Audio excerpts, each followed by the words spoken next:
Buenos días. Hoy 27 de 05 del 2023 comenzamos con nuestro tag de fotogrametría y fotointerpretación. Voy a compartir la pantalla. Un momento, por favor.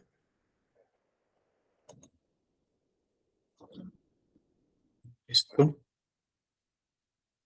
Y vamos a continuar con el tema de la fotogrametría y fotointerpretación. Estamos hablando de la fotogrametría digital y estábamos hablando de algunos elementos visuales que son importantes en el desarrollo de este proceso.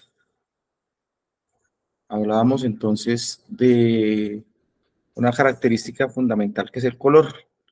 Y en el color hablábamos de las bandas RGB, que son el azul, el rojo y el verde, y cómo se combinan, digamos, aumentando la suma o la combinación de estos colores nos producen otro tipo de colores, como son el cian, el azul más el verde es el cian, el azul más el rosa es el magenta, y el rojo más el verde es el amarillo.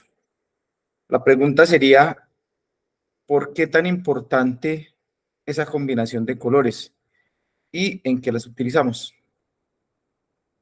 ¿Por qué es tan importante esa combinación de colores y por qué las debemos que utilizar? Esto digamos que es un elemento fundamental y básico en lo que vamos a realizar. Buenos días, por ahí se me conecta alguien. Buenos días, profe, ¿cómo está? Ay, buenos días, compañera, ¿cómo está? ¿Cómo me le va? Muy bien, Sí. profe, muchas gracias. Bueno, listo.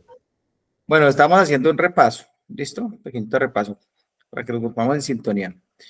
Estamos hablando la clase pasada de la teoría del color, ¿te acuerdas? ¿Cierto? Y Sí, que los profe. sensores utilizamos el RGB, el rojo, el verde y el azul. Y hablamos de las combinaciones. Si hacía un recuento, yo les decía que es muy importante, es fundamental tener claro esas bandas. Y porque a partir de las combinaciones de bandas es que nosotros hacemos análisis de diferentes tipos. Ya más adelante en la presentación, el ejercicio que vamos a realizar, porque la idea es hacer estos ejercicios prácticos utilizando imágenes satelitales. Vamos a descargar, entonces la teoría del color es fundamental. Si nosotros no entendemos esta teoría de color, digamos que perdemos la oportunidad de hacer una interpretación real sobre lo que está. Me parece que siempre en el contexto de lo que hacemos, la teoría se contrasta con la práctica. Entonces, todos estos conceptos teóricos, después los vamos a ver y se nos convierte en una práctica más sencilla, una práctica, digamos, un poco más simple y podemos realizarlo. Es por eso que siempre insisto, digamos, en estos contextos de teoría. Hemos hecho mucha teoría, pero hay que empezar a hacer ya unos ejercicios prácticos para analizar todo esto. Entonces, hablamos de las combinaciones del RGB, el rojo, el verde y el azul. Ya hablábamos de que la suma de todos esos colores, lo que me hace el color blanco, y la resta o la ausencia de color es lo que nos da el negro. Entonces, lo que nosotros cuando vemos en colores o en blanco o en negro, o tenemos todos los colores o tenemos ausencia de color. Eso es lo que logramos a partir de la combinación de esos tres básicos, el rojo, el RGB. Ya hacíamos una presentación de esa combinación, como una escala de grises, si yo la combino en azul, si yo la combino en verde, si yo la combino en rojo, me dará una composición de color bastante detallada. Digamos que cada uno de estos colores los utilizo yo para hacer análisis de diferentes tipos. Básicamente el rojo, paradójicamente el rojo, es la combinación que utilizo yo más para vegetación y para agua. Y si miramos esos detalles, en detalle ya la combinación de todos los colores, es lo que se llama el falso color. Una imagen que ustedes ven de satélite que descargan la primera vez o una imagen que ustedes ven en colores se llama un falso color. Simplemente es una combinación de bandas con ciertas características, con cierto ancho de banda que me permite algo que se llama el falso color. A partir de ahí, digamos que empieza todo ese proceso de lo que hablamos. Comenzamos con la detección satelital. Ya hablábamos de la importancia de esta detección satelital o de esa percepción remota, la forma como nosotros, como digamos, existe esa detección, la absorción, la reflexión y la emisión de las ondas y las longitudes de onda que se utilizan para determinar cada objeto. ¿Por qué son tan importantes esos datos de teleobservación? ¿Sí? Y teníamos tres principios fundamentales. Decíamos que la primera es que la imagen es objetiva de un paisaje dado en un instante. Significa que cuando pasa el sensor, cualquier tipo de sensor remoto, en la aplicación de ese sensor remoto, la imagen que yo obtengo queda como congelada y hace referencia simple y sencillamente al fenómeno que está sucediendo en esa temporalidad, en ese espacio de tiempo. Hay una combinación en ese paisaje de diferentes elementos heterogéneos. Veamos construcciones, vías, cuerpos de agua, bosques, suelos. Entonces, la imagen tiene diferentes elementos. Y hablaba también de la cantidad y la cantidad de información que se extrae de los datos de la observación. Entonces, ¿qué análisis quiero realizar? De acuerdo a ese análisis, utilizo esa teoría de color y respecto a esa teoría de color, yo hago unos análisis y depende, siempre lo hemos dicho, de la capacidad que tiene la persona que analiza. Entonces, si es la primera vez que yo me acerco a una imagen, pues mi análisis va a ser de pronto un poquitico menos, va a ser muy somero, por decirlo de alguna manera, va a ser simplemente un análisis de observación, mientras que si lo damos a una persona que tiene o le está aplicando algún estudio, a partir de ese estudio él puede construir, digamos, grandes elementos. En una investigación que apoyaba yo, hacíamos con arquitectos. Una persona con arquitecta estaba haciendo una observación de cambios de paisaje. Entonces utilizaba las imágenes de satélite. Y la primera observación que ella trataba de hacer es, bueno, ¿y esas imágenes de satélites para qué me sirven? Sirven? ¿Cómo se combinan? Y al comienzo, digamos, la observación era un poco detallada, pero a medida que se fue metiendo, fue capaz de hacer un estudio más detallado de cómo el paisaje de determinado espacio geográfico empieza a transformarse. Entonces, eso nos va a suceder siempre.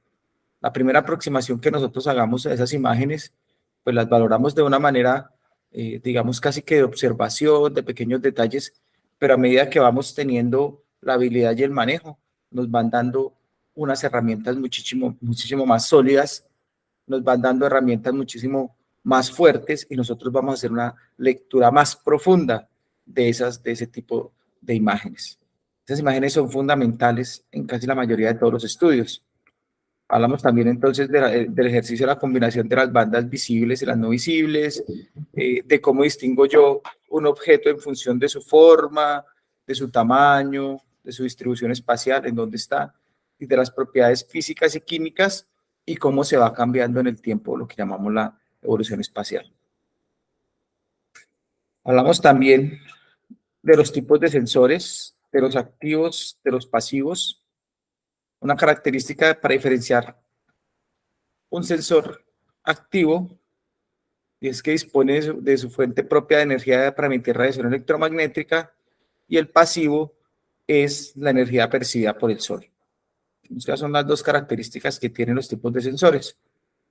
Mostramos los ejemplos de una pasiva y de una activa. Por ejemplo, pues los satélites, digamos, es la teledetección pasiva y los radares de microondas, por ejemplo, es la detección activa. Hablamos de los sensores ópticos, de los visibles AIR. Hablamos de un sensor Line Scanner, el sensor que hace un escaneo plano de las imágenes, ¿cierto? Y que tiene una banda espectral entre 0.35 y el 1.1 micrones, ¿sí? Está el Whisper Scanner, que es una imagen que tiene un barrido de un espejo móvil, ¿cierto? Y que depende de la resolución de las características ópticas del satélite. Hay otro tipo de escáner que es el Pulse Braun Scanner, que son los exploradores de empuje, ¿cierto? que ya no utilizan espejos, sino que utilizan una cadena de detectores para registrar las imágenes y nos dan, digamos que una mejor calidad. Y están acoplados a un dispositivo de carga CDS que permiten, digamos, registrar una línea de forma simultánea. Entonces yo tengo múltiples sensores haciendo una misma toma de imagen.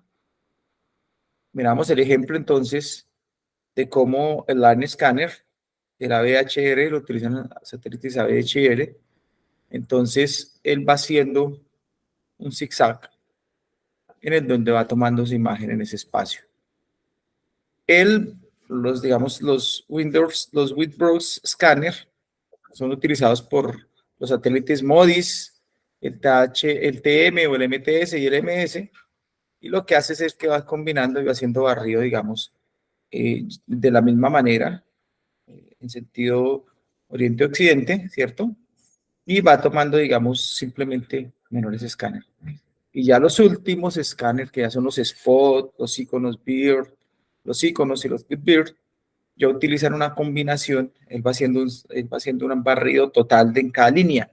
Entonces la línea que él va barriendo es una línea ya no en sentido oriente-occidente, sino en sentido norte-sur o sur-norte, ¿cierto? Pero va haciendo un barrido completo de cada una de esas líneas, que es lo que hace. Entonces, claro, esto permite tener un mayor, sobre un espacio geográfico, yo tengo un conjunto de imágenes muchísimo, combino una cantidad de imágenes y las transformo en una sola unidad. Por eso van mejorando las resoluciones de cada uno de estos procesos. También hablamos de los sensores de microondas que son también pasivos y activos con la misma característica. Hablamos de los radiométricos de microondas, los SAR, que son los radares de apertura, y mostrábamos, digamos, la importancia de esos SAR, los que utilizamos en Colombia, que, digamos, es un radar a baja altura que permite, digamos, tomar gran cantidad de información. Estos SAR, importantísimo es la antena. En esta antena, digamos que es la forma en donde más se percibe digamos, todas las características. Decía que eran de baja altitud y longitudes de onda baja. Es limitado, ¿cierto? Por las longitudes de onda. Y digamos que es difícil aplicar los estudios atmosféricos porque tiene mucha dispersión. Es de cobertura pequeña, muy baja cobertura.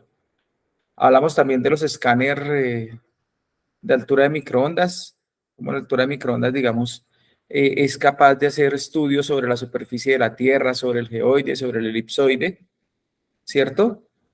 Y esos escáneres están combinados a satélites para lograr mantener, digamos, como su ubicación. Ese seguimiento, dónde se está moviendo, a qué velocidad, lo utilizamos a través del GPS, pero con esas características, la definición de la órbita y la altitud nos permiten mirar entonces el mar, la superficie del mar y de la tierra. Miramos que lo utilizan muchísimo para determinar los mantos de hielo, qué grosor tiene el manto de hielo, ¿cierto? Para determinar la temperatura de los icebergs, ¿sí? La altura, perdón. Los fondos marinos y la velocidad del viento sobre el mar. Entonces también eso nos permite mirar también la altura de los oleajes. Vamos a hacer seguimiento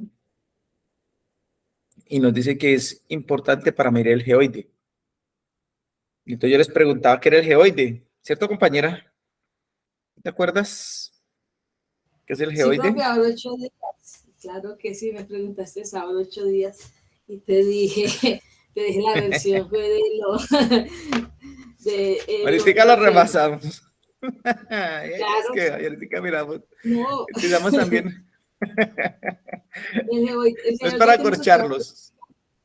No es para acorcharlos. Es que esos conceptos son propios de nuestra carrera.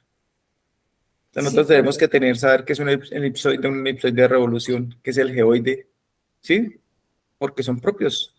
Nosotros lo utilizamos y más si somos agrimensores, muchísimo más. Son profe, un pues lenguaje técnico. Dale, yo, yo pienso que no solamente los agrimensores, yo creo que es básico en sí del tema de catastro, profe. por eso, pero es que ustedes tienen un apellido más fuerte todavía. No, el mío es Catastro, mi apellido es Catastro.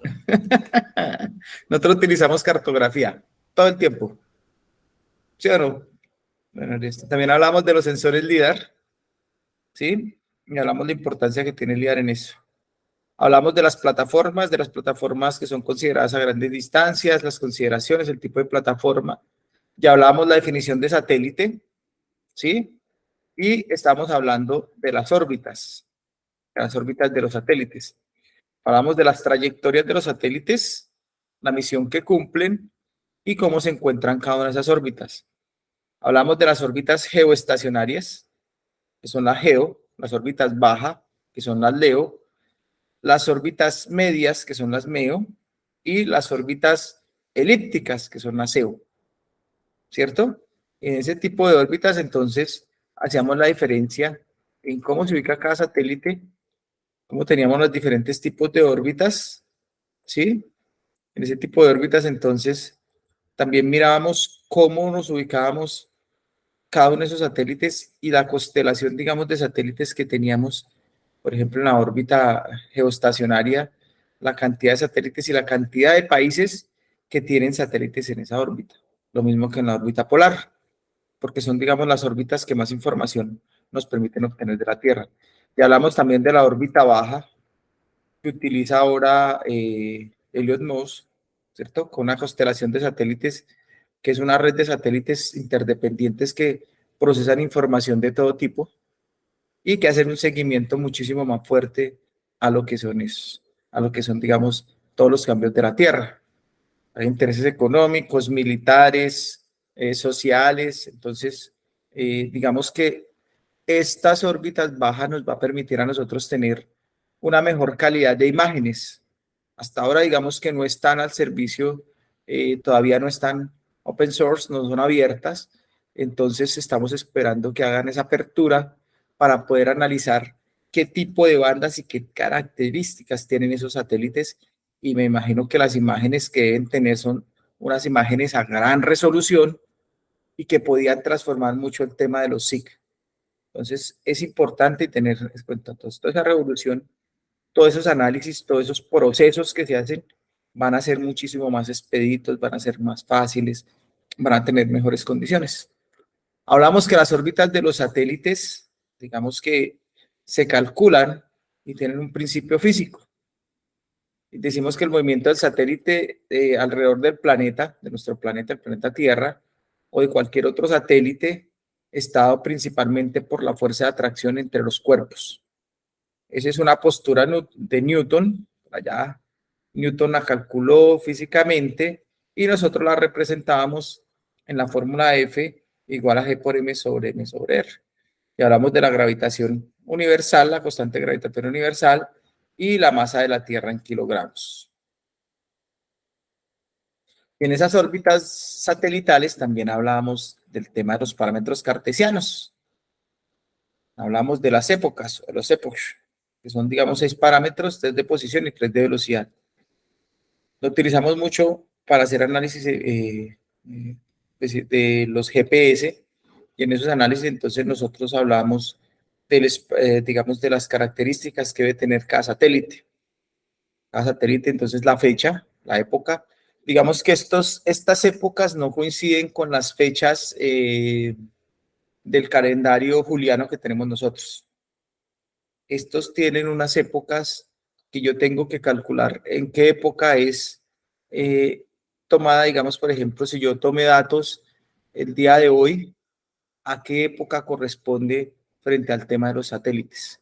Entonces yo tengo que mirar mi calendario juliano, que es el que tenemos nosotros, el calendario normal, y compararlo con la época que trae cada satélite. No van a coincidir esas dos fechas, porque va a tener una época distinta, ¿cierto? Y esta época hay que revisarla. Entonces puede ser que lo que yo tomé hoy no coincida con esa fecha, sino que coincida a otra época, para poder hacer después los postprocesos. El Grind Median Time, pues están asociados al meridiano de Greenwich, en el cual tenemos un reloj, es un reloj atómico que va dentro del satélite, que va corrigiendo y ajustándose de manera periódica para ir determinando con eso. Entonces, a las 13 horas, según el Greenwich Meridian Times, de acuerdo a una fecha, una época que no corresponde a nuestro calendario juliano, va a estar en unas coordenadas en X, en Y y en Z, ¿cierto? Con respecto a eso. Y lo mismo va a tener unas velocidades en kilómetros en X, esa velocidad en Y y esa velocidad en Z. Eso es lo que hacemos nosotros y decimos, bueno, el satélite STS-66 está en el 94 a las 13 horas 0 minutos 006.210 segundos, se encontraba en una coordenada X, en una coordenada Y, en una coordenada Z, ¿cierto? Y iba a una velocidad determinada. Entonces, con los parámetros de Kepler o keplerianos, nosotros podemos calcular la órbita. Vamos a calcular el tamaño de la órbita. Entonces, si vamos a colocarlo en geoestacionaria, si va a ser MEO, si va a ser LEO, ¿cierto? El tipo de órbita, la forma de la órbita, si va a ser por excentricidad, ¿sí? La orientación de la órbita, si voy a tener inclinación, si voy a tener nodos ascendentes, si va a estar con relación al perigeo y la posición del satélite. Entonces, antes de lanzar un satélite, yo calculo una órbita, porque después de que yo tenga el satélite en órbita, es muy difícil cambiar. Entonces, siempre lo calculo desde ahí. Y decíamos los tipos de misión, digamos que cada misión requiere una órbita específica. Entonces, digamos que la mayoría, digamos, de los satélites geoestacionarios son para comunicaciones y meteorológicas. ¿Por qué? Pues porque están fijos, están orbitando con la Tierra, hacen un seguimiento permanente y voy a tener una inclinación de cero. No voy a tener inclinación. Normalmente los LEO, ¿cierto? Son para identificar nuestros recursos y tienen una órbita polar, helisincrónica, ¿sí? Y están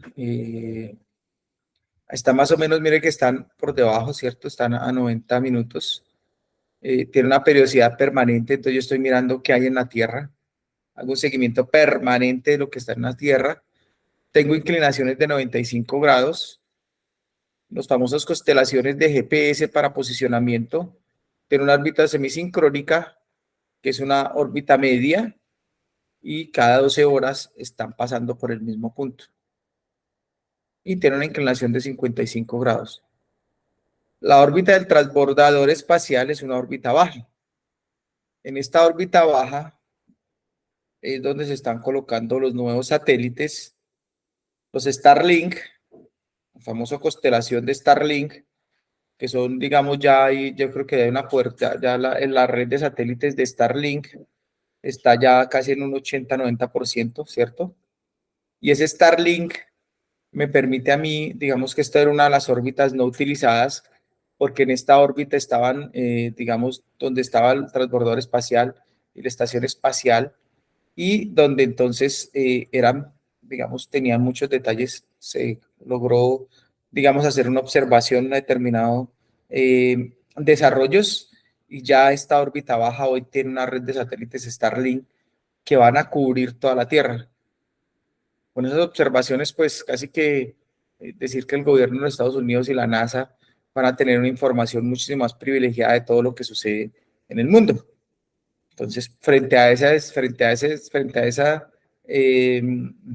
digamos, esa red de satélites, hay problemas políticos con la Federación Rusa y con el gobierno chino porque hay una guerra económica que está, digamos, diciendo que en cualquier momento pueden derribar parte de esa constelación de satélites de Starlink. Si como se llega a identificar que, digamos, lo están utilizando para uso de inteligencia, ¿cierto? Entonces van a bajar esa red. El principio fundamental de lo que dice que el Starlink es la cobertura a todo el espacio, a todas las personas para acceso a Internet satelital, para no depender del Internet por cable, ¿cierto? el Internet tradicional que utilizamos nosotros, sino que ya sea un Internet satelital que cubra cualquier espacio de la Tierra. Es el principio de Starlink, pero digamos que habrá que revisar los costos, habrá que revisar entonces qué tipo de imágenes nos van a producir y qué ventajas comparativas. Si estoy más cerca de la Tierra, pues voy a tener una cobertura más amplia, una resolución más grande y voy a tener mejores imágenes, esperando que, digamos, no sean de costo, sino que hayan algunas, o por lo menos se pueda acceder a ciertas imágenes para uso académico, para uso científico, para seguimiento de fenómenos. Eso es lo que se espera. Y la comunicación de inteligencia, digamos que está la órbita Nonilla, que está en el perigeo y el apogeo, y se encarga de hacer cada 12 horas. Entonces aquí es donde están todos los satélites militares que tienen observación desde hace muchísimo tiempo de la Tierra. Ya hablábamos entonces de los porcentajes de distribución de esos satélites. Decíamos que la GEO es la, digamos, era la más alta en un 40%, la LEO en un 49%, la órbita baja era apenas un 6%, pero digamos que ya estaba muchísimo más congestionada y la elíptica era apenas el 5% de la distribución de todos de todos los satélites en las distintas órbitas. Aquí vamos a mirar entonces un ejemplo muy claro de cómo se ven todas esas órbitas. Entonces, digamos que en amarillo está la órbita baja, la Leo. Dice que el tiempo orbital es de 90 minutos, entre 200 y 2000 kilómetros. Pues aquí esta órbita es la que nos está diciendo que hay una red de satélites que va a cubrir todo el globo terráqueo, no va a quedar ninguna parte del globo sin cubrir. Es la órbita que está utilizando Starlink. Hay otra órbita que es la órbita polar, esta órbita rojo, ¿cierto? En esa órbita dice que el tiempo de la órbita son de 100 minutos y la altitud es de 1000 kilómetros. Estoy lejos de la Tierra, ¿cierto? Me falta aquí está la órbita geoestacionaria, que es 24 horas. 24 horas me demoro yo, pues, como el movimiento que hace la Tierra, un día para volver al mismo lugar, para volver a pasar el satélite por el mismo lugar. Y tiene una altitud de 35.780 kilómetros. Está la órbita media, que cada 6 horas yo paso por el mismo punto de esa órbita media, ¿cierto? Y tiene un tiempo de 6 horas y la altitud está entre 10.000 y 14.000 kilómetros. Y hay una órbita que es todavía muchísimo más lejana, digamos que es la órbita más lejana de todas, que es la órbita elíptica o EO, que se hace cada 12 horas. ¿Verdad? Paradójicamente lo hace muchísimo más rápido y está entre los 1000 y los 700 kilómetros. 1000 cuando estoy más lejos, 700 cuando estoy más cerca. Es una elipse lo que hace en su órbita. Entonces, obviamente, tendré un punto más cercano a los 70.000 kilómetros y el punto más lejano, 70.000, más lejano y cercano a los 1000 kilómetros. Estoy lejos de esa órbita. Me comporto como una elipse. Vamos a hablar entonces ahora de los tipos de imágenes satelitales.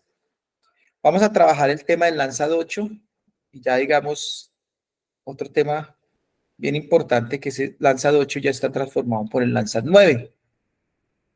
Vamos a hablar de esa historia del Landsat. ¿Qué es? ¿Qué representa y para qué sirve? Entonces dice que el programa Landsat antes de 1972 tenía una idea y era de utilizar los datos de los satélites para la vigilancia terrestre, para hacer cartografía y la exploración era un concepto visionario. O sea, antes del 72, en los temas de la Guerra Fría, Estados Unidos necesitaba hacer una observación permanente de qué pasaba en la Tierra, pero no desde el tema, digamos, meramente libre, limpio, digámoslo de alguna así, de gran nobleza, no, ellos necesitaban saber qué pasaba en esa época, era el bloque soviético.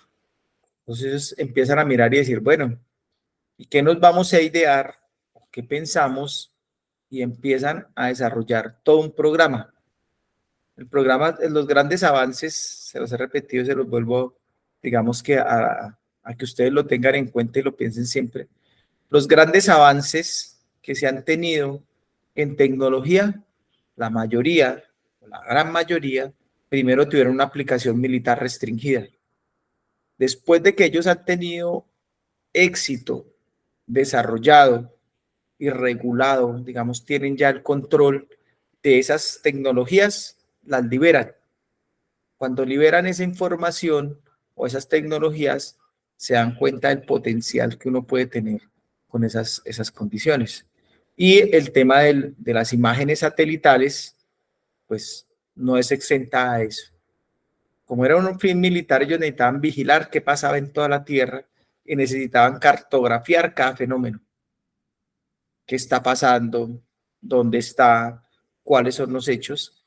Y dicen, bueno, se hace una propuesta de lanzar todo un programa y hacia el 72 pues hay una idea como muy global, muy general y dicen, empiezan a construir una serie de misiones de observación de la Tierra por satélites en donde vinculan a la NASA y al Servicio Geológico de los Estados Unidos, el USGS, ¿cierto? Entonces la NASA y el Servicio Geológico de los Estados Unidos empiezan a desarrollar todo un programa, a construir satélites, a programar misiones, a revisar las órbitas, ¿cierto? Hacen todos esos cálculos físicos, matemáticos y empiezan a poner en órbita toda esa constelación desde el 72.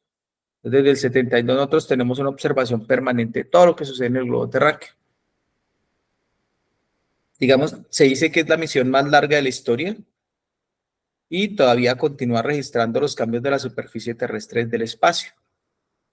O sea que desde el 72 tengo yo satélites orbitando en diferentes lugares de la Tierra, y a diferentes alturas.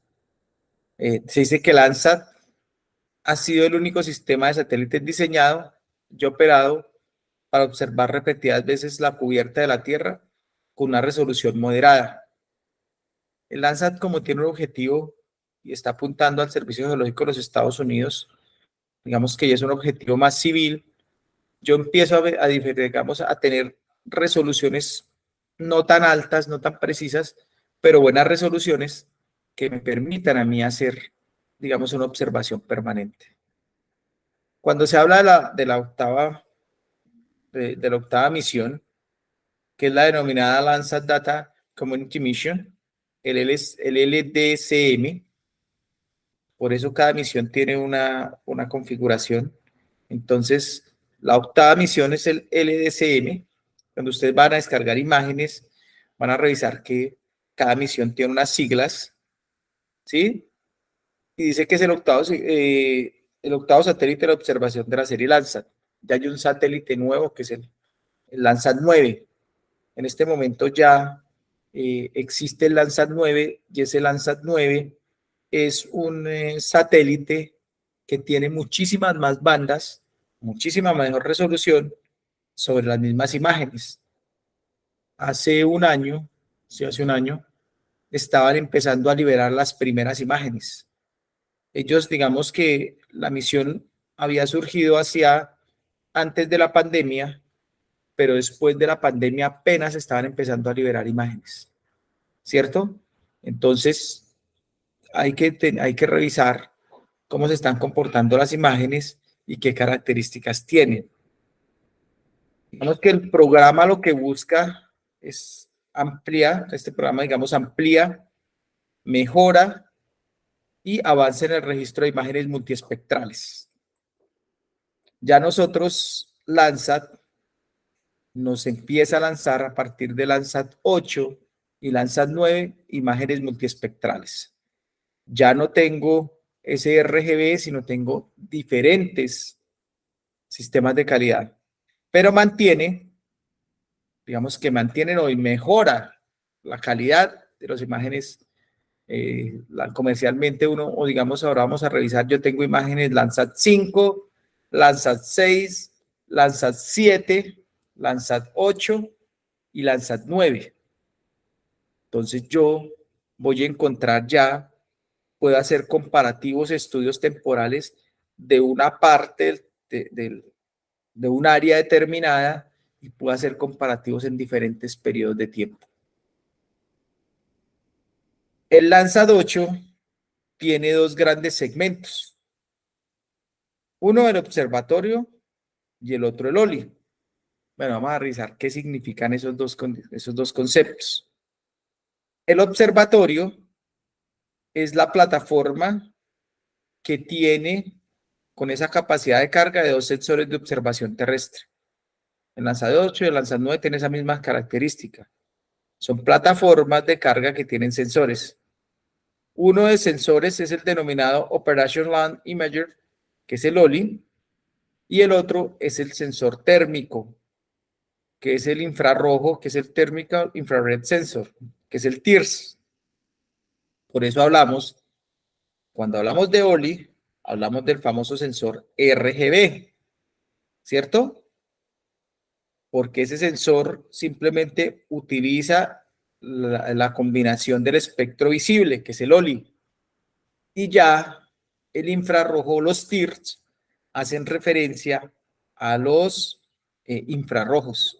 Entonces yo combino ya diferentes longitudes de onda en dos sensores, uno normal que es el OLI y el otro el infrarrojo que es el TIRS. Y la combinación del OLI y el TIRS me da una recolección de datos para formar un conjunto de imágenes coincidentes de la superficie terrestre. Cuando yo ya combino el RGB, acuérdense hacíamos esa representación del espectro y decíamos, cuando yo paso de los naranjas, de los verdes, si me voy hacia un lado, tengo los violetas y si me voy al otro lado, tengo los rojos. Y a partir de ese rojo, en ese mismo espectro me siguen los infrarrojos. Entonces, ¿qué es lo que hacen esos sensores? Colocan esa imagen, combinan el visible más el infrarrojo. Y eso me permite a mí ya, digamos, tener una visión más completa de la superficie terrestre. Y eso es lo que hace simple y sencillamente el OLI TIRS. Entonces ya cuando ustedes les hablen de OLI TIRS, ya saben que es una combinación de imágenes del espectro visible más el infrarrojo. Y yo hago ahí ya no solamente, digamos, empiezo a revisar esas imágenes con esos dos sensores, sino que ya mis bandas, voy a tener más bandas, voy a tener mejores resoluciones y voy a tener imágenes mucho más realistas de la Tierra para hacer estudios más detallados. También incluyo no solamente la Tierra, sino que yo empiezo a hacer una revisión de las zonas costeras, de esas regiones costeras, cómo se comportan. Ya puedo también hacer observaciones del hielo polar. Están hablando del calentamiento global y la disminución del hielo polar de manera permanente. Como yo vengo haciendo un seguimiento desde 1970, pues imagínense, yo puedo estar comparando imágenes en diferentes momentos y puedo estar calculando cómo se está derritiendo el hielo polar, ¿sí? Cómo está subiendo el nivel del mar, cómo se comportan las islas y las zonas continentales. Yo puedo hacer una observación permanente de la Tierra y puedo ir mirando entonces qué está pasando con respecto a ese comportamiento. En esa combinación de la NASA, pues la NASA digamos que se asocia con diferentes empresas privadas, ¿sí? Y nos dice que ese sensor OLI es un instrumento que está construido por Ball Aerospatial y Technology Corporation en Boulder, Colorado. Entonces, ellos en Estados Unidos, en Colorado, esa empresa aeroespacial y tecnología, esa corporación Boulder de Colorado, es la que construye ese sensor OLI. ¿cierto? Y el TIRS es construido por la NASA en el Centro de Vuelo Espacial de Goddard en Raymond Mid. La NASA directamente construye el TIRS. Es una combinación entre lo privado y lo público que permiten hacer ese tipo de sensores. Hay unas características que tienen los sensores. Y aquí vamos a ver entonces esa resolución espectral. ¿Cuántos tipos de sensores tengo yo? Entonces, el Landsat 5, vamos a empezar desde el Landsat 5, que fue uno de los primeros que empieza a utilizar sensores, tiene 7 bandas, ¿sí? Y se llama el mapa temático, Thematic Mapper, que es el Landsat 5 TM, Thematic Mapper. Entonces el Landsat 5 se llamaba el Thematic Mapper. Tenía una resolución espectral de 7 bandas. Acuérdense que la resolución espectral es el número de bandas. Y empezaba en el azul visible, la B1, a la B7, pasando de 0.45 a 0.52, la B2 de 0.52 a 0.60, la B3 de 0.63 a 0.69, donde estaba el azul, el verde y el rojo. Las 3 primeras bandas siempre son RGB. Combinaba la cuarta, que era el rojo cercano, el rojo medio, el rojo térmico, ¿cierto? En diferentes longitudes de banda. De 0.76 a 0.9, de 1.5 a 1.75, y 10.4 a 12.5 y 2.8 a 2.35. Tenía una resolución de 30 metros en el infrarrojo, aquí en la banda 6 de 120 metros, y una resolución temporal de 16 días. La imagen, entonces yo puedo encontrar imágenes cada 16 días. Y tenía una resolución radiométrica de 8 bits. ¿Listo? Y su longitud, el total de la imagen, era de 185 por 170 kilómetros. Grandes extensiones de tierras, una resolución espacial, pues, píxel de 30 por 30 metros, relativamente buena, pero apenas con 7 bandas. El Landsat 7 ya incorpora el ETM, perdón, el Spectral Bands, una banda espectral, ya empieza a combinar la banda 8, que es la banda pancromática. La banda 6 ya no es de 120 metros, sino ya es de 60 metros. El resto de bandas siguen trabajando a 30 metros. Ya hay una banda pancromática que ya tiene 15 metros. La resolución temporal sigue siendo cada 16 días. Y la resolución radiométrica es de 8 bits. Y la cobertura son de 185 kilómetros. Cada imagen que yo bajo de Landsat 7 son de 185 kilómetros. Viene la banda 8, el Landsat 8. Acuérdense que es la operación Land Imager and Thermal Infrastructure Sensor, la TIRS, la OUT y la TIRS. Y aquí ya empezamos a hablar de la combinación, ya no aparece la banda 1, sino aparece la banda 2, de la banda 2 a la banda 11, ¿cierto? Yo aquí ya tengo en la banda 8 la banda pancromática, la banda 6 ya es el Suite 1 y la banda 7 el Suite 2. Tengo la banda 9 que es el Cirrus, tengo la banda 10 infrarrojo térmico TIRS 1 y tengo la banda rojo infrarrojo térmico que es TIRS 2. Eso ya combinar otro tipo de bandas. Esa banda pancromática a 8 ya es a 15 metros. Sigo teniendo en el infrarrojo, en el RGB, los mismos 30 metros. La pancromática es a 15 y la banda, las infrarrojas, las TIRS, son a 100. Mi resolución temporal cada 16 días y la resolución radiométrica ya no es de 8, sino de 16 bits. Entonces yo tengo muchísima mejor resolución y el área de cobertura es de 183 por 170 kilómetros. Compañera, hasta ahí quedamos claro con respecto a cómo se han mejorado esas bandas y por qué tenemos que revisarlas. Perdón un momento. Sí, profe, sí. Ahora Nosotros sí entendemos trabajamos pues, por con el qué. ¿Ustedes con qué trabajaron? ¿Con Landsat 9 o con Landsat 8? No, profe, con el Lanza 7. Trabajamos con el Lanza 7 en sensores. Vamos a trabajar con Profesora Landsat Charo. 8 y Landsat 9. Vamos a Qué bueno, bajarlos. profe, gracias. No, esa es la idea. La idea es que vamos avanzando y cómo vamos bajando esas imágenes, cómo yo las acumulo, cómo las guardo, cómo deben estar compuestas, qué características tienen. Entonces, eso es lo que logramos nosotros. Muy bueno tener comparativos de Landsat 7 y Landsat 8. ¿Por qué?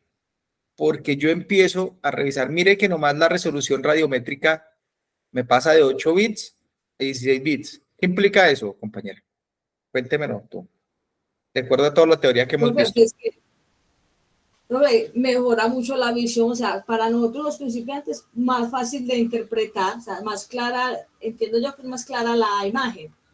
Claro, ¿te acuerdas que veamos tonos, resoluciones? ¿Te acuerdas la teoría de resoluciones? Ahorita la repasamos para que volvamos a entender estas resoluciones. Recuerda que siempre hablamos de resolución espacial, resolución temporal, espectral, temporal y radiométrica. Vamos a volver a repasarla para que este cuadro tenga más relevancia y volvamos a revisarlo. Vamos a volvernos un momento, ¿te parece? Para mirar esas resoluciones. Permíteme un momento, nos volvemos a las resoluciones. Sí, profe, Para eso es la gracias. teoría. Vea, ¿cierto? Acordémonos de las resoluciones. Aquí, creo que están aquí. A ver, no. Son los tonos, muchísimo más atrás. Aquí están.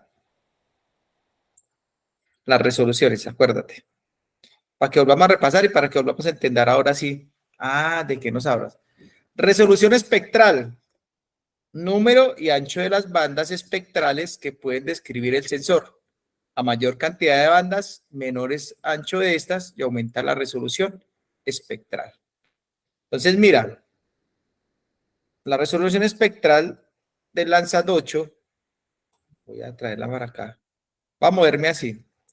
La resolución espectral del Landsat 8 está en, ¿cuántas bandas? 11 bandas.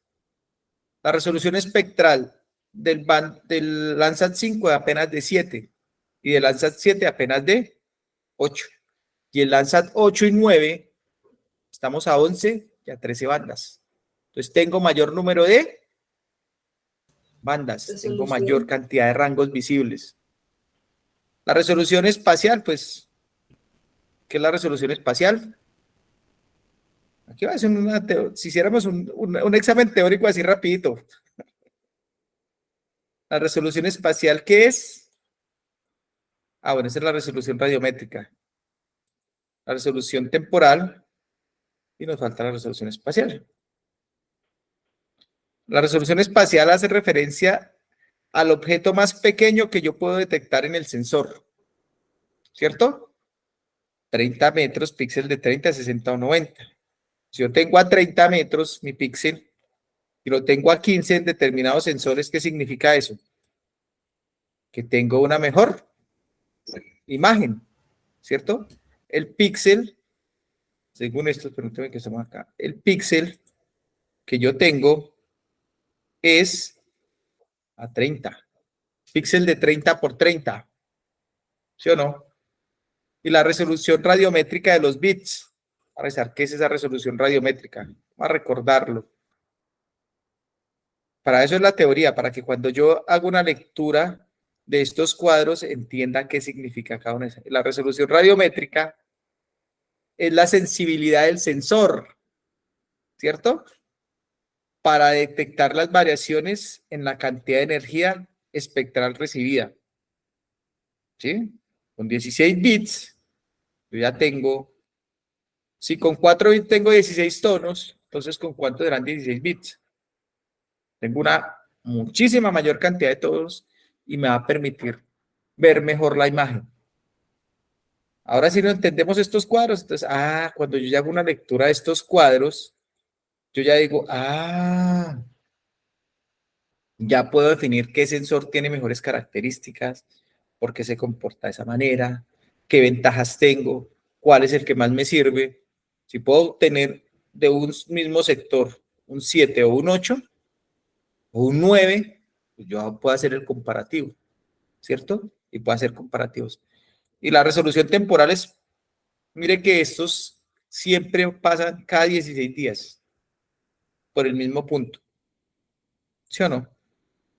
Cada 16 días estoy pasando por el mismo punto en la Tierra. Eso es lo que nos dice esas resoluciones. ¿Sí que la teoría cómo se aplica para leer? Ahora sí entendemos. Entonces, cuando ya me Sí, pasan a mí profe. un cuadro así de imágenes, yo ya, vea, yo ya sé. ¿Sí o no? Sí, Listo. mucho más clara, profe, y más entendible. Pues es algo muy apropiado para el tema, ¿verdad, profe? Que cada día me veo más sorprendida. No, no, este es un tema maravilloso, es un tema muy bueno. Siempre te lo he dicho. De lo más bonito que tú puedes encontrar es ponerse a estudiar sensores remotos. Sensores remotos tiene un potencial aplicado a cualquier profesión, pero en especial en nuestra profesión de una cantidad pues increíble. Ahora vamos a hablar del otro programa. Este es el programa, digamos, americano, ¿cierto? Es el programa Landsat, pues digamos que es un programa americano, estadounidense, porque acuérdate que es de la NASA, más el Servicio Geológico de los Estados Unidos. De hecho, vamos a ver ahora en el ejercicio que vamos a empezar a hacer. Si yo quiero bajar imágenes del Servicio Geológico de los Estados Unidos, pues básicamente uno se da cuenta que las imágenes son solamente ese programa. Muy interesante sería, no sé, habrá que desde lo académico revisar, no he revisado, si nosotros tenemos imágenes de otras constelaciones. Recuerda que nosotros somos digamos, somos países que dependemos de muchos factores en lo económico, en lo tecnológico, de diferentes, digamos, de lo que es la dependencia territorial del norte, por decirlo de alguna manera, sin entrar en conflictos políticos ni nada por el estilo. Pero es muy interesante poder, por ejemplo, entrar a la constelación china o a la constelación rusa y empezar a comparar qué tipo de imágenes, ¿cierto? Si en nuestro, digamos, si en el entorno de lo académico uno pudiera comparar esas imágenes y empezar a especificar qué ventajas y qué desventajas tiene cada uno, sería maravilloso. Adelante, ¿me vas a hacer una pregunta? Profe, ¿será que con este momento la situación de Rusia sí podremos tener acceso a esas plataformas para poder ir como teniendo más sensibilidad y conciencia sobre este tema, profe, que es tan interesante? Yo sigo insistiendo, profe, de que este tema deben de enfocarlo también mucho en la parte social. Cómo poder transformar esta situación que se está presentando, porque es que yo, no sé, yo lo analizo desde mi punto, desde mi perspectiva, yo lo veo que es muy necesario porque hay una degradación social muy alta y esa degradación social también lleva a una parte de contaminación ambiental. Claro, es que yo puedo, mira, inclusive la combinación de esas imágenes. Yo te decía en el ejercicio que te comentaba ahora, el ejercicio de lo que hacía arquitectura, en algo que se llama la lectura del paisaje, ¿cierto? Y parece como, bueno, pues, ¿y qué tiene que ver la arquitectura con la lectura del paisaje y por qué empiezan a utilizar imágenes satelitales?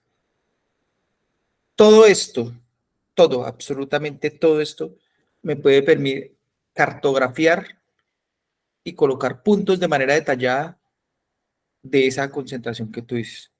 Yo puedo hacer un inventario de personas o por lo menos identificar puntos de concentración, puntos donde las personas se localizan y cómo ellos van acumulando y si uno pudiera medir las toneladas o la cantidad de residuos que genera esa población, ¿cierto? En esos determinados espacios, y empezar a compararlos en diferentes momentos, en diferentes temporalidades.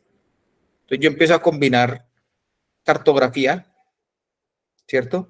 Sistemas de información geográfico, GPS, imágenes, y en esas tres combinaciones de elementos, el investigador, la persona que investiga, es la que toma las decisiones de cómo interpreto esas imágenes. ¿Te acordás cuando hablábamos en el comienzo de la clase de cómo yo hago una lectura de mayor o menor complejidad a medida que tengo una capacidad de aprendizaje? ¿Sí te acuerdas? Sí, Es profe. eso, es eso. Claro, ya tú te piensas y dices, venga, hay una problemática asociada a cómo hago yo ese seguimiento a esa problemática. Entonces ya tú empiezas, venga, sí, tengo cartografía, tengo imágenes, puedo tomar algunos puntos en GPS, puedo tomar, ¿cierto? Diferentes configuraciones de elementos y empezar a revisarlos. Otro caso particular que pasaba fue la que me hicieron unos alumnos. Profe, usted que es el que nos colaboró haciéndonos, estaban haciendo un avalúo. Y en el avalúo, yo creo que ya te lo he comentado, y en el avalúo, eso es más catastral que catastral. En el avalúo, cuando hicieron el avalúo, la persona se opone al avalúo y dice que ellos no tuvieron en cuenta la transformación que tuvo ese predio, porque el predio empieza a transformarse, es muchísimo más antiguo que lo que plantean en el avalúo. ¿Sí? Entonces el avalúo dice, más o menos la edad de la vivienda es de tanto, de la construcción es de tantos años, ¿cierto? No hace ese comparativo. Si me equivoco, me dices. Entonces llega y dice, venga, esa vivienda tiene un comparativo de unos 5 años, vamos a decirlo de manera teórica, no estoy especificando el caso, o de unos 10 años. Y él le dice, no, venga, lo que pasa es que mi predio no se construyó hace 10 años, sino hace 20 años. Entonces uno dice, bueno, ¿y cómo hago yo desde lo catastral para evidenciar que ese espacio sí se transformó hace 20 años? Les acudo a los históricos, no tengo esa información de hace 20 años, le digo, pues sencillo, muchachos, hagan una comparación, vayan a ese sector y bajen imágenes con temporalidad más antigua. Ah, ¿cómo así, profe? Acuérdense que por acá hay Landsat 5, hay Landsat 7 y hay Landsat 8. Y esto está también por años. En Landsat 5 más o menos, en Landsat 7, ¿de qué año fueron las imágenes que ustedes trabajaron en Landsat 7? Profe, del 2005 al 2015. 5 al 15. O sea que antes de 2005 al 15 yo tendría que consultar imágenes. Landsat 5. Lanza 5 profe, otro más reciente, porque si está en No, el del porque yo 70, necesito devolverme en el tiempo. por ¿Sí o eso, no? profe, sí, como están desde el 77, entonces hay que ir buscando cuáles eran los Lanzas para saber de Pero qué. normalmente, ahora lo vamos a mirar, perdón, que tengo un dolor de garganta terrible. Los Landsat, el concepto de Landsat, digamos que son más comerciales y de mayor, digamos que se pueden trabajar de alguna manera con cierta resolución de Landsat 5 hacia adelante. Los anteriores son muy difíciles. Y si tú vas a revisar en la página, vamos a buscar hacer una búsqueda bien chévere en la página. Yo tengo imágenes 5, 7 y 8. ¿Sí? Normalmente el 8, inclusive yo puedo encontrar, si yo me voy a Google normal, Google Maps, no, sino Google Earth. En Google Earth yo tengo una temporalidad y ellos se devuelven más o menos hasta no sé, hay una temporalidad más o menos como de 10 años, ¿sí? 2003, 80, o sea, si yo quiero imágenes del 80 o del 90, tengo que utilizar estas imágenes. 5. Entonces el Google Earth también tiene una temporalidad que me permite ir viendo en el pasado esa misma imagen. Sí sabías, ¿no? Y me va mostrando esas características. Sí, profe, Entonces, él por ahí cacharreando ahora que estoy haciendo avalúos, profe. Yo sigo pues con la inquietud de esta zona que me tocó, de la zona 19 que me asignó el profesor Juan Carlos. Yo me preocupa desde mi punto de vista tanta gente joven en la calle, tanta bueno, para que, contaminación ambiental de secreciones humanas, zonas que donde están construyendo viviendas pues que no son dignas, cartón, plástico, telas, pues digámoslo así vulgarmente, trapos de cualquier color, habitando en cualquier sitio. Ya pues esa zona que si es que la 70, ver tanta contaminación en la calle de residuos de comida, comiendo los palomos, no fuera eso, sino que en centros comerciales tan grandes, tan famosos, en las aceras son las secreciones humanas de las personas, sacan la basura de los mismos del edificio, pues para mí fue algo como, ¿qué sentido, qué vivimos, qué estamos haciendo? pero también hay un tema de gobernabilidad, ¿no? Le gouvernance, llaman los franceses. La gobernabilidad, la política de gobernabilidad. A Profe, veces, esos em, temas yo los vengo viviendo desde la zona, esa sí, falta claro.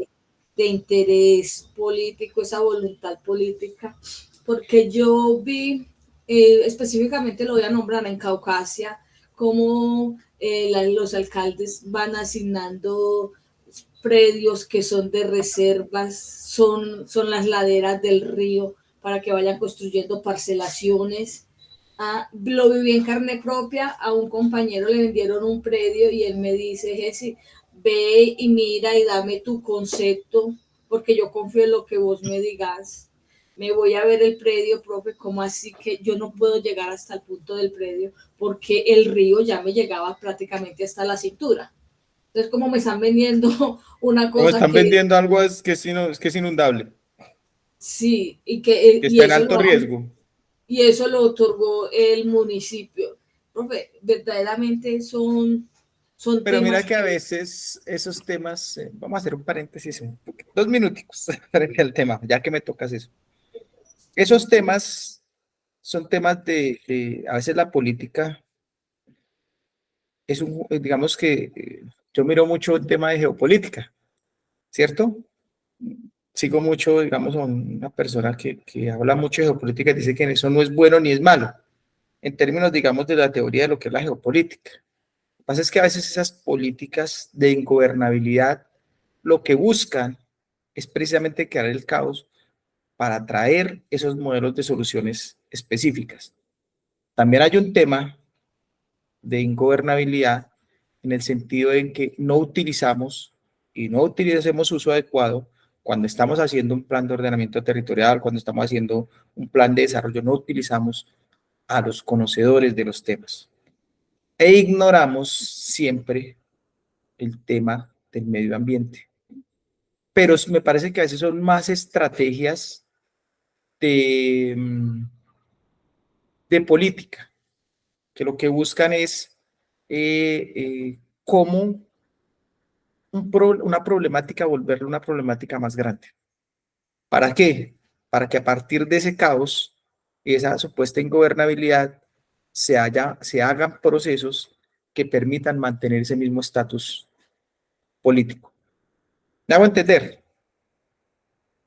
Entonces, cuando yo tengo sí, esas estrategias, cuando alguien trata de hacer esos cambios, pues lo que está rompiendo es esa misma dinámica que se viene haciendo cíclica. Son los mismos, con las mismas políticas, con los mismos conceptos, con los mismos procesos, se visten de un color, se visten de otro, pero la política de ellos gira en torno a las mismas ideas y a las mismas necesidades. Y hacen que la población gire en torno a esas mismas condiciones. ¿Qué es lo que debería hacer uno? Uno que es un técnico, que conoce las herramientas, que conoce los procesos, simple. En un proceso simple de investigación sencilla, utilice herramientas como estas. Mire, ¿Qué pasa con esos procesos de cómo se está manifestando y usted cómo empieza a ver las transformaciones espaciales de un territorio cuando hay eso? Los temas de inundación, pues usted mire, históricamente cada tantos años, mire que este sector es inundable.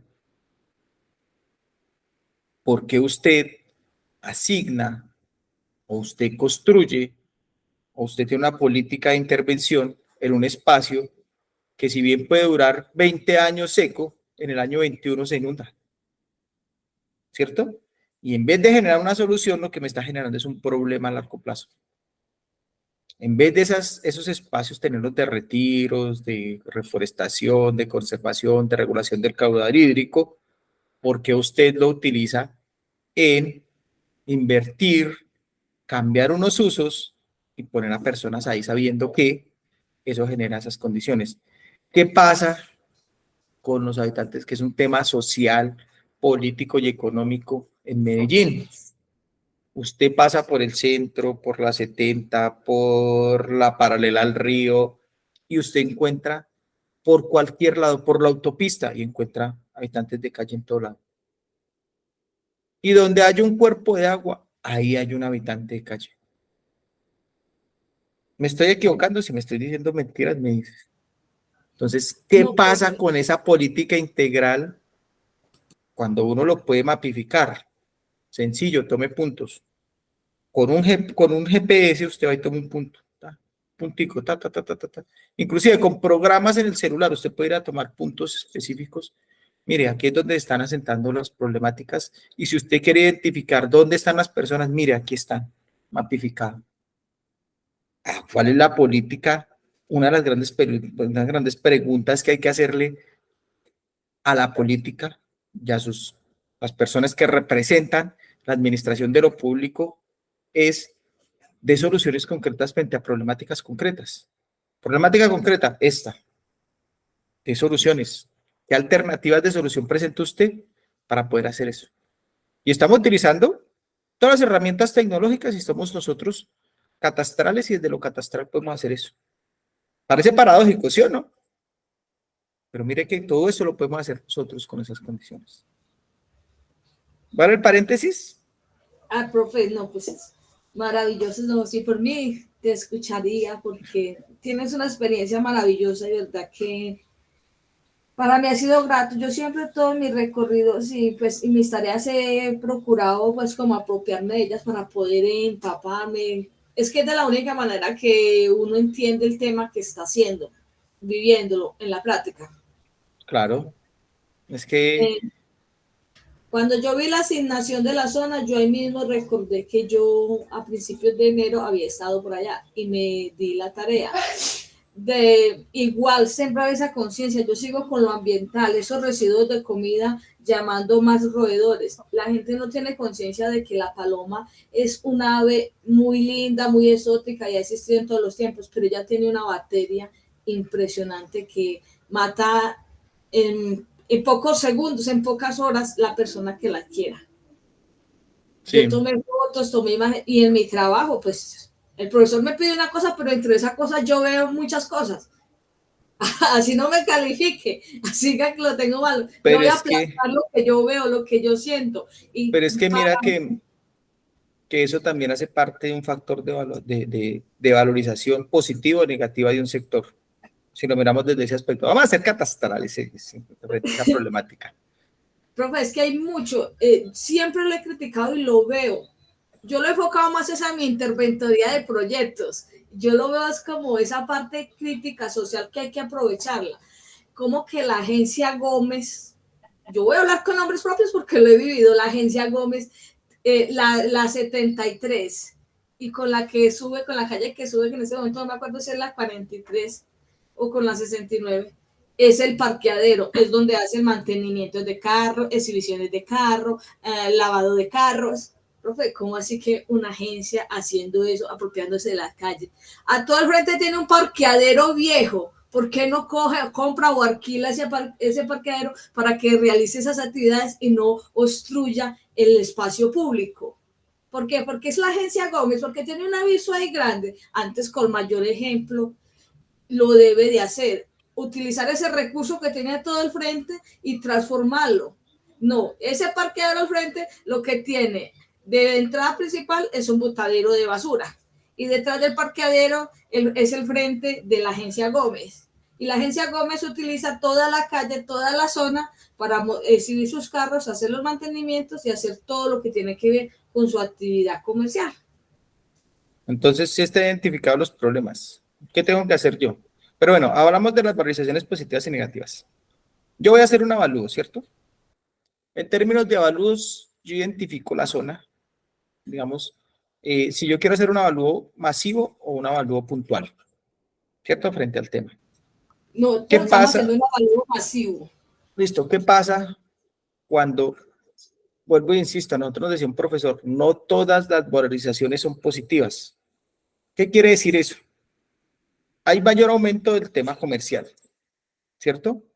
Ese mayor aumento de ese tema comercial implica que los usos del suelo han cambiado. ¿Es así o no es así? Entonces, combino comercio, combino todo el tema de los bares, discotecas y comidas en relación a un espacio. Pero ¿qué ha pasado con la vivienda ahí? Absolutamente se tiene que ver desplazada.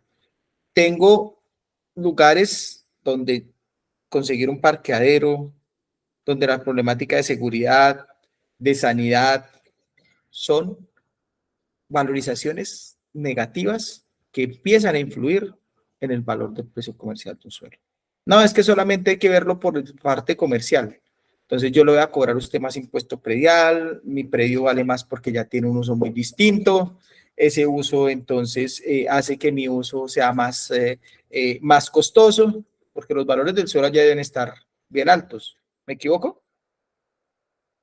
¿Cierto que el valor del suelo ya No, está? profe, está muy alto y ya los pocos arrendamientos, pues la mayoría de la gente ya como que está buscando otras opciones porque ya los costos se han elevado, porque el estatus socioeconómico que esa zona siempre ha manejado ha sido 4, pero ya tiene tendencia a ser Comercial, más bien comercial. 6, porque ya está colindando con el poblado.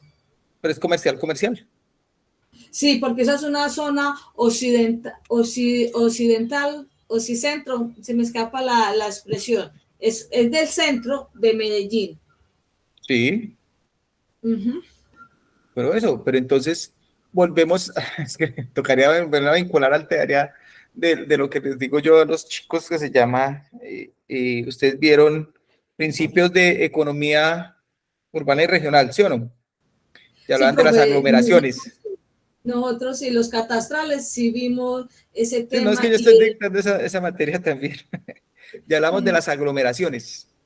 Yo les decía, ustedes tienen que entender muy bien el tema de las aglomeraciones y el crecimiento de la ciudad y las transformaciones de los usos, porque eso es pura economía urbana y regional, en el sentido de que esos mayores valores, que esas plusvalías que se generan a partir de esos cambios de usos en el suelo, hacen que, pues, que cambie absolutamente el, digamos, esos mayores valores asociados a un uso, hacen que los centros, hay una teoría que habla de volver a reactivar los centros, el centro se vuelva simple y sencillamente esa área donde solamente hay comercio y la ciudad se tenga que desplazar, todos los habitantes que vivían, que hacían parte del centro, se tengan que desplazar hacia la periferia. Y eso pasa, pues cuando yo ya tengo que pagar y aparte de eso tengo una demanda mayor, que es la demanda de visitantes extranjeros, porque ya muchísimo extranjero. Entonces, para mí es más rentable alquilar un apartamento o un espacio, ¿cierto? Por días que me lo pagan en moneda extranjera, a alquilar por meses o por años a una persona que me está pagando en pesos y que tengo más inconvenientes. Yo alquilo por días. Entonces, ¿qué pasa absolutamente con esos centros? Los centros que se están convirtiendo única y exclusivamente en espacios de paso en donde solo habita el comercio. ¿Y qué pasó con el resto de las actividades? Se desplazan. Pero el centro, digamos, mientras esté asociado al tema de rumbas, de discotecas, muy bien. pero llega un momento en el que se vuelve una problemática si no se maneja. Y la otra es que entonces, como yo ya tengo tanto ruido, tengo tantos problemáticas de sanidad, tengo tantos problemas de indigencia, tengo tantos problemas de desorden, ¿qué pasa con todo eso? Pues que absolutamente eso desplaza a los habitantes normales, a las personas que viven en esos sectores, tienen que desplazarse, porque se hace invivible. Y entonces empieza como si la ciudad se empezara, ese centro al final se va a convertir exclusivamente en un espacio de negocios, ¿sí? Pero negocios pueden ser discotecas en la noche, puede ser comercio en el día, y desplazo absolutamente toda la ciudad. Es una realidad, pero es un tema de política económica y problema de gobernabilidad. ¿Sabe, profe, otra cosa que identifiqué ahí en esa zona? Las viviendas que están alrededor, pues ahí como que los dueños que son como de la propiedad, son personas mayores adultas. Mayores, sí, claro, el tradicional, pero esa persona tradicional apenas salga, lo tumban y hacen unos edificios. En la primera parte todo el comercio y en la segunda vivienda, pero Yo esa diría vivienda. cuando ellos fallezcan, porque yo Hotelera, sí, lo que yo analicé, profe, son personas que superan los 70 años. Tú pasas y claro, ves en los balcones las viviendas, son los viejitos ahí sentados. Eso lo noté yo. pero eso también lo que pasa es que las casas las convirtieron en ancianatos, en hogares de paso, cambios en los usos del suelo. Bueno, hagamos, listo el paréntesis para terminar, ¿te Ay, parece? me disculpa, profe, me disculpa que le interrumpí No, su no te clase. preocupes, es muy interesante todo eso porque volvemos a lo mismo. Todas estas herramientas que tenemos nosotros debemos utilizarlas en nuestra profesión y en el desarrollo de investigaciones. Y nuestra profesión se mezcla en los sistemas de información, en las imágenes, en los sensores, en todo eso. Si yo quisiera hacer un vuelo, por ejemplo, sobre esos sectores, bacano tener esas imágenes, poderlos hacer y hacer esos comparativos de diferentes fuentes de información para poder hacer esos comparativos. Bien interesante. Incluso hay una propuesta por ahí de esas compañías que hacen avalúos que están tratando de hacer, mezclar el tema de los drones y todos esos sensores para mirar desde otra perspectiva el avalúo. Entonces, todo esto, si nos vemos nosotros desde Catastro, tiene una utilidad bien grande. Estamos hablando solo de sensores remotos aplicados a nuestra profesión. Imagínate para otras profesiones qué más nos da. Bueno, vamos a retomar este pequeño charla muy interesante, eso es lo que le interesa a uno, interactuar para que compartamos conocimientos y experiencias. Hablamos entonces del programa anterior, hablamos del programa Landsat, hablamos a programas del programa europeo que es el Sentinel, y en específico el programa Sentinel-2. Entonces lo que dice el Sentinel es que los Sentinel es una flota de satélites que está diseñada específicamente según la Comisión Europea para proporcionar abundantes imágenes que nutren el programa Copérnicus. El programa Copérnicus, digamos, es un programa que se utiliza supuestamente, digo supuestamente porque nada es tan, las imágenes no son tan puras ni los programas son tan inocentes como nos quieren hacer ver. Solamente un programa único de vigilancia medioambiental. Digamos que el programa fue creado, el Sentinel tiene una característica y es que utiliza dos satélites. El Sentinel utiliza dos satélites, Sentinel-1 y Sentinel-2. Y esos dos satélites se encargan de hacer una composición de una imagen. Y se supone, pues, en teoría, que la Comisión Europea diseñó el programa exclusivamente para vigilancia medioambiental. Esos satélites llevan unas cámaras multiespectrales de alta resolución. Mire que aquí ya utilizamos 13 bandas. Aquí nosotros utilizábamos 11 y están utilizando 13 bandas. El campo visual es más reducido, es de 290 kilómetros, pero más ancho. Abarca 290 kilómetros de ancho y tiene sobrevuelos frecuentes. Ya les explico algunas características que tiene el Sentinel y que a veces uno, digamos, como que más complejo esto. Bueno, la misión se basa en una constelación de dos satélites. idénticos en la misma órbita y que están separados 180 grados, lo que permite lograr una cobertura y una descarga de datos óptimos. Esto tiene una temporalidad de cada 5 días y cubren todas las superficies terrestres, incluyendo grandes islas y aguas costeras. Se dice que el Sentinel-2 puede mapear el estado y los cambios de la superficie terrestre. Se utiliza mucho para observación de todo el tema de selvas, de deforestación. Entonces mira que tú tienes aquí una fuente de información bastante amplia. Si yo quiero hacer un seguimiento de sectores, pues a mí me sirve muchísimo más que las imágenes Sentinel, ¿cierto? Y también alerta de la contaminación en lagos y aguas costeras. Se utiliza para imágenes de inundaciones, erupciones volcánicas, deslizamientos, ¿cierto? Y tiene una tarea fundamental en la aplicación de desastres y en la ayuda de tareas humanitarias. Entonces, si yo quisiera hacer un seguimiento, por ejemplo, allá en Caucasia, ¿cierto? De todos esos sectores para poder hacer un comparativo de imágenes, utilizaría la combinación de Lanza y de Sentinel para hacer ese comparativo, porque si el Sentinel tiene ese objetivo de mirar y hacer un comparativo fundamentalmente medioambiental, pues debe tener imágenes muchísimo mejores sobre esos sectores, ¿cierto? Entonces el Sentinel-2A se dice que es un, digamos, ese programa o ese satélite en especial resulta de la colaboración entre la ESA, la Comisión Europea, la industria y los proveedores de servicios de usos y datos. Está haciendo, o se diseñó y se construyó con un consorcio de 60 compañías lideradas por el Airbus Defense of the Space, con el apoyo de la agencia francesa, la CNS,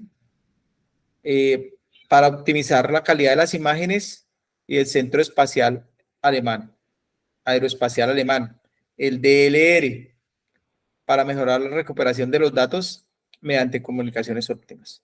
Entonces, ese programa Sentinel es de origen europeo. Por eso digo yo, sería muy interesante, no sé, tocar puertas desde lo académico y revisar qué tiene China en código abierto y mirar qué imágenes producen la constelación Beidou, que es la constelación de satélites que tienen los chinos, para comparar esas imágenes. ¿Qué comparativo de imágenes tienen? ¿Qué calidad? ¿Qué tipo de satélites usan? ¿Qué órbitas usan? ¿Cierto?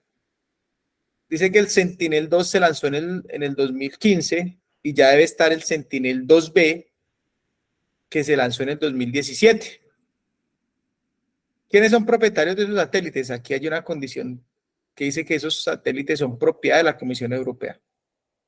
¿Sí? Y las imágenes de Sentinel-2, Sentinel-A y Sentinel-B, tienen una resolución de 10 metros. Píxel de 10 metros. Aquí alcanzábamos, en Landsat alcanzábamos a los ¿qué? A los 30 metros, ¿cierto? Mira la capacidad que tiene el Sentinel, de 10 metros. ¿Listo? Entonces, ¿qué características tienen esas 13 bandas? Porque es que para nosotros es importante identificar y leer ya de manera, digamos, más detallada, con mejores condiciones y en mejor proporción, esas características de las bandas. Entonces dice que está compuesto por 13 bandas, ¿cierto? Y tienen un rango de operación desde el rango visible hasta el infrarrojo de onda corta, o el SWIR. Cuando hablamos de infrarrojo de onda corta es el SWIR. Y trabajan a lo largo del espectro visible, al borde rojo, el infrarrojo cercano y el infrarrojo de onda corta. La banda 1 es una banda de aerosol que está entre los 0.3 y los 0.45 y tiene una resolución de 60 metros. La banda 2, que es la blue, tiene una resolución de 10 metros. La banda 3, que es green, 10 metros. La banda 4, que es red, de 10 metros. La banda 5, Red Ace 1, 20. La banda 6, Red Ace 2, que es 20. Red Ace 3, que es 20. La banda 8, que es la Near Infrared. Todos en la banda rojo van a ser infrarrojo. Son 10, ya que hay una diferencia. Aquí hay una banda 8A, que es un NIR o un infrarrojo 2 de 20 metros. La banda de evaporación de agua, que es la 9, la Water Vapor, que es de 60. La Cirrus, que es de 60. Y la Sphere 1 y Sphere 2, la banda 11 y 12. Ahí la diferencia es que hay una banda 8A, que también es infrarrojo. Entonces, por eso nosotros detectamos el tipo, de dónde proviene el tipo de imagen que vamos a analizar. ¿Listo? Dice que el programa Sentinel-2, en cada una de las bandas, tiene una resolución particular, por lo que dependiendo del tipo de banda, la visualización de la imagen se verá más o menos nítida. No todas las bandas ofrecen la misma resolución, pues eso es lógico por las características que tiene la banda. Y si yo combino las bandas en el color natural, nos va a dar una imágenes de una resolución de 10 metros, ¿cierto? Las combinaciones de falso color limitan la resolución entre 10, 20 y 60 metros. Y aquí hay un comparativo de esas resoluciones. Si yo utilizo color normal, miremos la misma imagen con una resolución de 20 metros a 10 metros. Es la misma bahía que utilizo una combinación de colores, ¿cierto?